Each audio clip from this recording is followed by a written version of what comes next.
শ্রমিকদের আগের অবস্থায় রেখে নতুন বাংলাদেশ গড়া সম্ভব নয় বললেন প্রধান উপদেষ্টা। এখনো মজুরি বৈষম্যের শিকার নারী শ্রমিকরা বিরূপ প্রভাব ফেলছে মানসিকতায়। চট্টগ্রামে ফুটবল খেলার সময় পাহাড় ধসে 2 শিশুর মৃত্যু।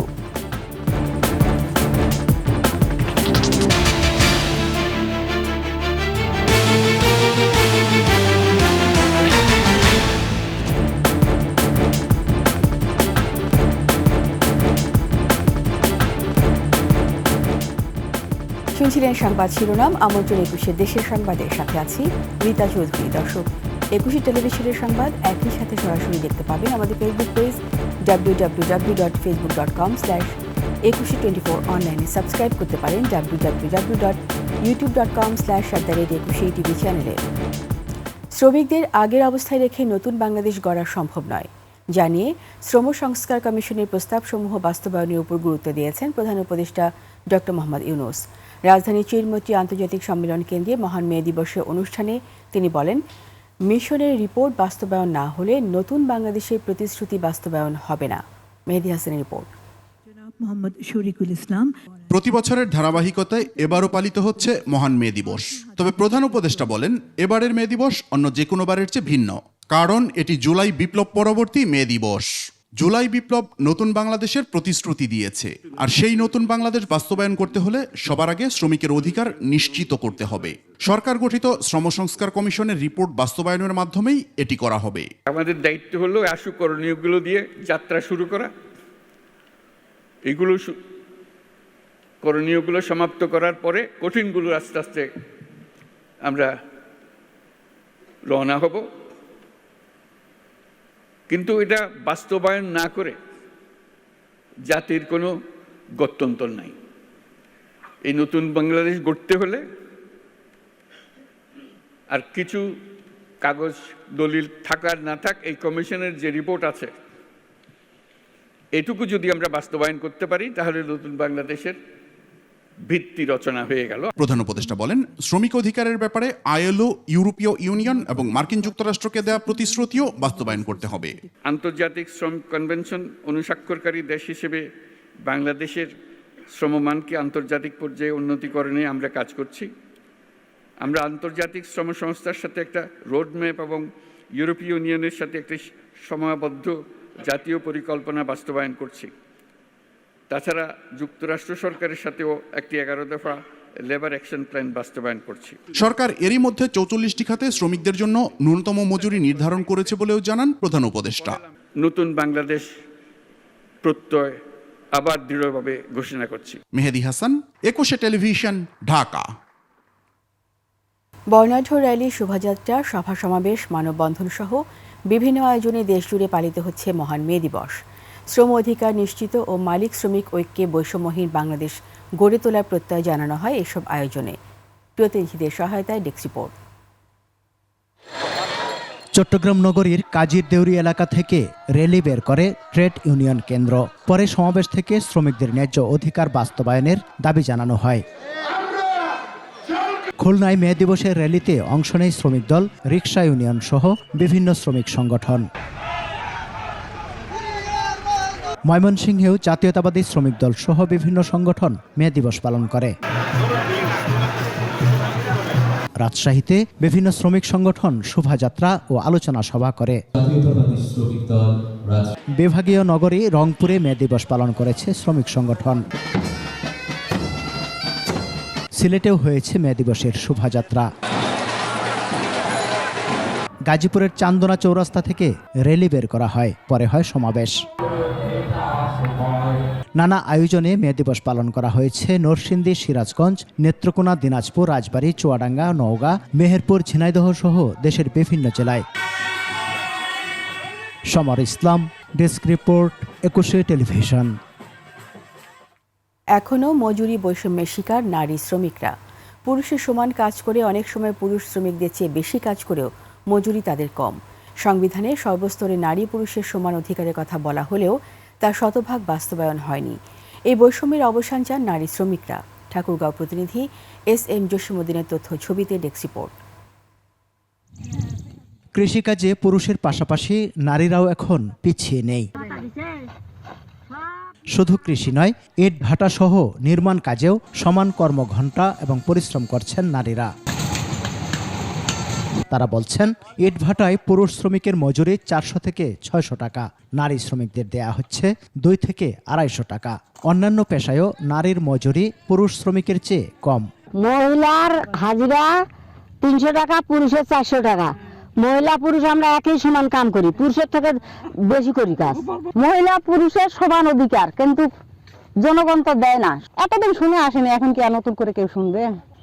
এই যে আমরা কষ্ট করতেছি, এই যে 300 টাকা হাজিরা, আমাদের ছেলে মেয়েরা আছে তো, তাদের লেখাপড়া খরচ, খাওয়া খরচ, এগুলা দিয়ে কি আমাদের চলে? আমরা তো সমান অধিকার চাই, আমাদের তো দেয় না। 400 টাকা পুরুষকে দেয়, আমাকে দেয় না।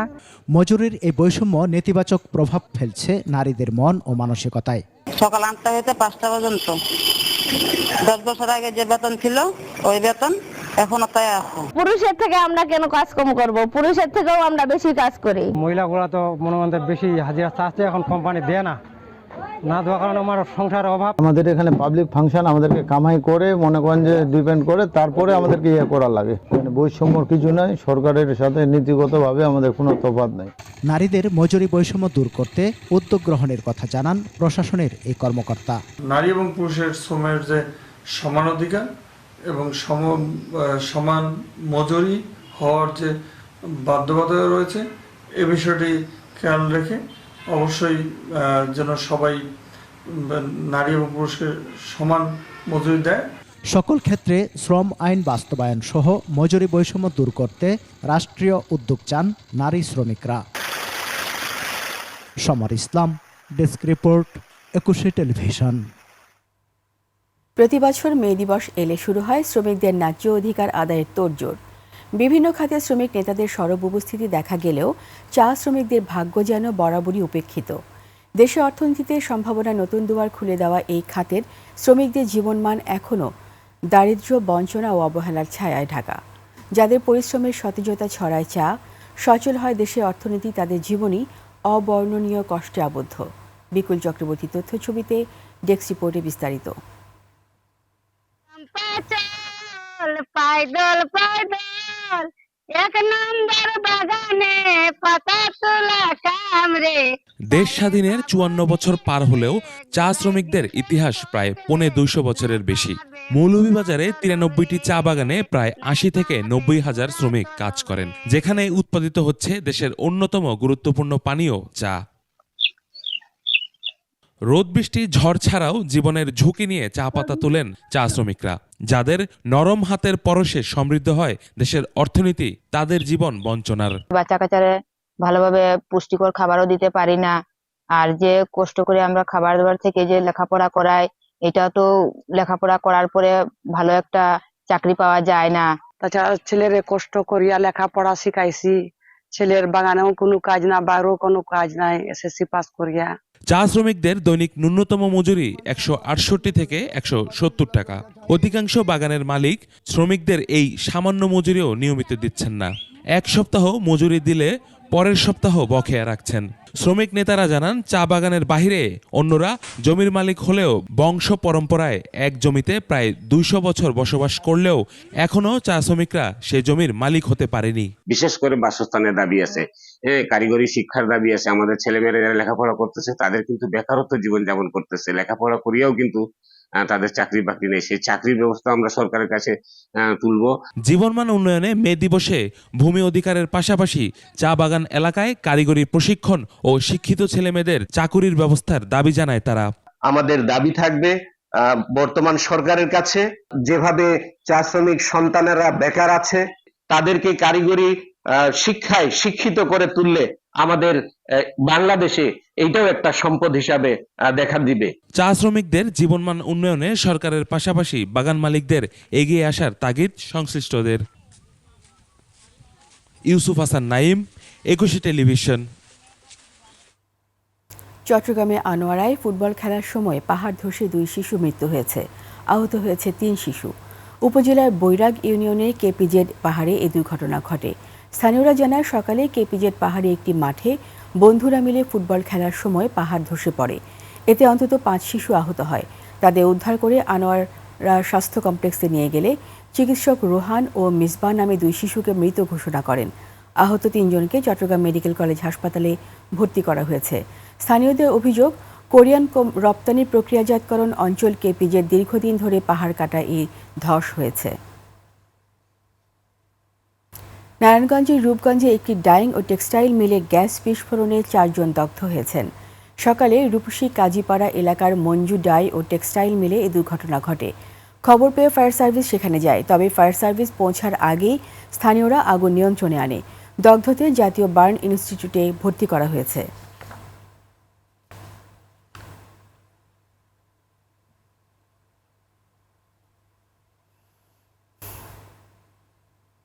কক্সবাজারের টেকনাফে নাফ নদী থেকে 4 জেলেকে ধরে নিয়ে গেছে মিয়ানমারের সশস্ত্র গোষ্ঠী Arakan army.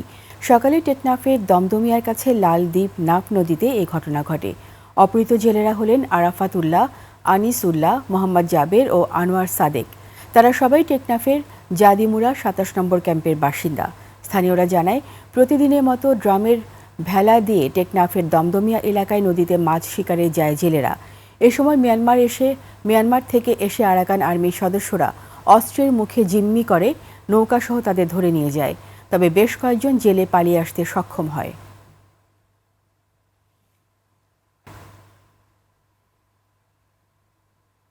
Fascist Awami League সরকারের বাণিজ্যমন্ত্রী টিপু মুনশি কারাগারে থাকলেও টিকে আছে তার সাম্রাজ্য। রংপুরে পীরগাছার সাবেক সংসদ সদস্য টিপু মুনশির ব্যবসা বাণিজ্য চালাচ্ছে তারই ক্যাডার বাহিনী। বাড়িও আছে তাদের পাহারায়। বিরোধীদের মামলা দিয়ে দমন করায় তিনি ছিলেন সিদ্ধহস্ত। আর এখানে টিপুর ভয়ে তটস্থ স্থানীয়রা। রংপুর বিভাগীয় প্রতিনিধি লিয়াকত আলী বাদলের রিপোর্টে বিস্তারিত ডেস্ক রিপোর্টে। ক্যামেরায় ছিলেন আলী হায়দার রনি। টিপু মুনশির পীরগাছার বাড়িতে নেতাকর্মীদের ভিড় না থাকলেও আছে কেডারদের পাহারা। তারা সাংবাদিকদেরও তার বাড়ির কাছে ঘেঁষতে দিতে চান না। বলেন বন্ধ করলে কি সমস্যা? আমি আপনার সাথে কি তর্ক করে দেন আসছি না কিছু বলা দেন আসছি? না দিলে ভাই আমি বলবো, অফিস থেকে যদি না দেয়। গোপালগঞ্জের মূল বাড়ি হলেও বাবার কর্মস্থলের সুবাদে টিপু মুনশি ও তার পরিবারের বসবাস রংপুরের পীরগাছার ধূপার দিঘি এলাকায়। টিনের ঘরেই একসময় তাদের পরিবার বসবাস করত। ব্যবসায়ী টিপু মুনশি আওয়ামী লীগের রাজনীতিতে যোগ দিয়ে অর্থ আর সন্ত্রাসকে হাতিয়ার করে শেখ হাসিনার নজর কাড়েন। 2008 সালের সংসদ নির্বাচনে আওয়ামী লীগের প্রার্থী হিসেবে রংপুর 4 আসনের সংসদ সদস্য হন। বনে যান পীরগাছার একক অধিপতি। এরপর 2014 ও 2018 সালের ভোট ডাকাতি এবং 2024 সালের ডামি নির্বাচনের এমপি এবং 2 বারের বাণিজ্যমন্ত্রী হয়ে ক্ষমতার কেন্দ্রে চলে যান টিপু মুনশি। এলাকায় নিজের সাম্রাজ্য টিকিয়ে রাখতে গড়ে তোলেন ক্যাডার বাহিনী। ক্যাডার বাহিনীর মাধ্যমে দখল বাণিজ্যে নামেন টিপু মুনশি। নিজের বাড়ির পাশে জায়গা জোর করে দখলের অভিযোগ তার বিরুদ্ধে। এলাকাবাসী জায়গা দখল করে টিপু মুনশি তার ছেলে অপু মুনশির নামে গড়েন ক্যান্সার হাসপাতাল। আমি কোথায় যাব? কথা না, আমি জমি সোজা করব, আমাকে দাও। আমি বলি আমি দিব না, আমি গাছ লাগাবো। তখনও জোর করি দখল করে নিয়ে গেছে। বললাম না আদা মাংনার উপরে, ওখান তো হুলুস্কুল, ওখানে ডাঙাডাঙি পরে বাঁচে গেছে। ওরা পাবে এই দাগে, এখন ওরা জোর করে আমাদের ওই দাগ দখল করে নিছে। 2 শতক মাটি ওই মাপিয়া ওরা ঘিরে দিয়ে দিছে। আমাদের টাকা পয়সা দেওয়ার কথা ছিল, দেয়নি। ক্ষমতার দাপটে রংপুরের নবদিগঞ্জ ও মধুপুরে সবচেয়ে বড় কোল্ড স্টোরেজ গড়ে আলুর ব্যবসাও নিয়ন্ত্রণ করতেন তিনি। বিভিন্ন জমি দখল করেছে, কোল্ড স্টোর নির্মাণ করেছে। বিরোধী দল ও মদ দমনে হামলা মামলা ছিল তার নিয়মিত কাজ। তার বাহিনীর ভয়ে বিরোধীরা ঘরছাড়া ছিল বছরের পর বছর। সব সময় এটি স্বৈরাচারী মনোভাব পোষণ করেছেন, এলাকার মানুষকে নির্যাতন করেছেন। উনি 2300% ওনার কিন্তু সম্পদ পরিমাণ বেড়ে গেছে এই 15 বছর। শেখ হাসিনার সাথে তার অনেক নেতা পালাতে পারলেও পারেননি টিপু মুনশি। তিনি কারাগারে আটক থাকলেও এখনও পীরগাছায় তার ক্যাডারদের দাপট কমেনি। Khurshid Alam, desk report, 21 television. Gas সংযোগ, মেডিকেল কলেজ প্রতিষ্ঠা ও ভোলা বরিশাল সেতু নির্মাণের দাবিতে ভোলাতে অবস্থান কর্মসূচি পালন করেছেন ছাত্র জনতা। শহরে বাংলা স্কুল মাঠের ভাসানী মঞ্চে ছাত্র জনতা তৃতীয় দিনের মতো অবস্থান কর্মসূচি পালন করছেন। আন্দোলনকারীরা বলেন, ভোলায় বিপুল পরিমাণ গ্যাসের মজুদ থাকলেও দীর্ঘদিন ধরে জেলার মানুষ গ্যাস সংযোগ থেকে বঞ্চিত। অন্যদিকে মেডিকেল কলেজ না থাকায় দ্বীপ জেলার মানুষ উন্নত চিকিৎসা সেবার সুযোগ থেকে বঞ্চিত হচ্ছে। দাবিগুলো পুরো না হওয়া পর্যন্ত আন্দোলন চালিয়ে যাওয়ার ঘোষণা দেন তারা।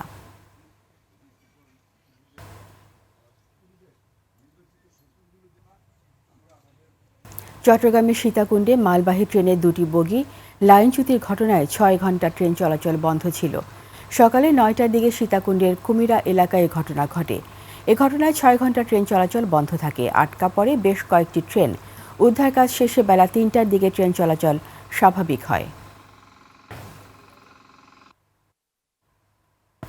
খানাখন্দে ভরা পাবনার 18 কিলোমিটার সড়কের মধ্যে 12 কিলোমিটার ঢাকার সাথে পাবনার যোগাযোগে গুরুত্বপূর্ণ এই আঞ্চলিক সড়ক সংস্কারে বরাদ্দ দেওয়া হয় প্রায় 16.5 কোটি টাকা। কাজ শুরু কিছুদিন পর থেকেই লাপাত্তা ঠিকাদার, বন্ধ সংস্কার কাজ। এতে ভোগান্তিতে পথচারী চালকরা। পাবনা থেকে রাজিউর রহমান রুমির তথ্য ছবিতে ডেস্ক রিপোর্ট।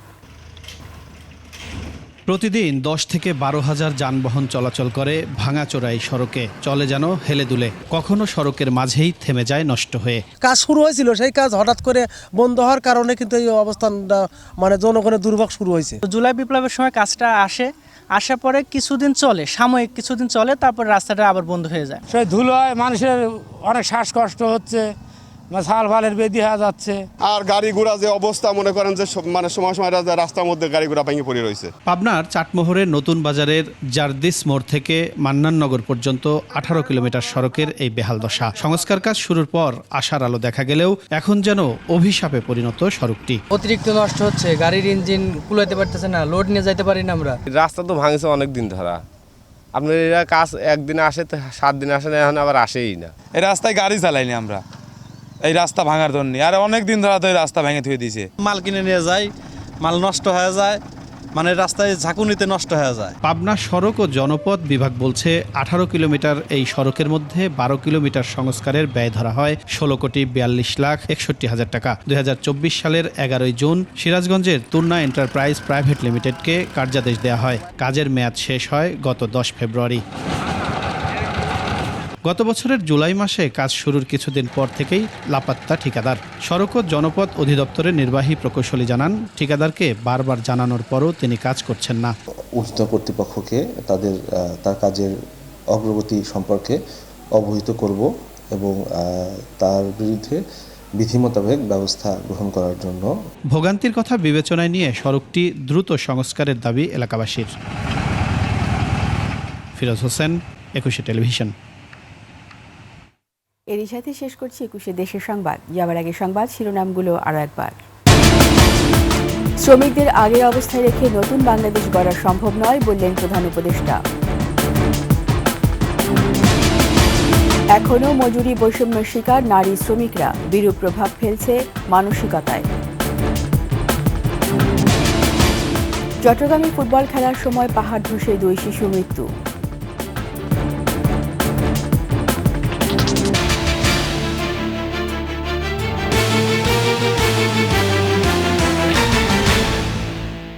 সবশেষ সংবাদ জানতে ডায়াল করুন 2021 নম্বরে আর ভিজিট করুন 21-tv.com ওয়েবসাইটে। ফেসবুকে ভিজিট করতে পারেন www.facebook.com/2124 অনলাইনে। সাবস্ক্রাইব করতে পারেন www.youtube.com/21tv চ্যানেলে। এতক্ষণ সঙ্গে থাকার জন্য সবাইকে ধন্যবাদ। পরবর্তী সংবাদ সন্ধ্যা 7টায় দেখার আমন্ত্রণ রইল। 21-এর সাথেই থাকুন।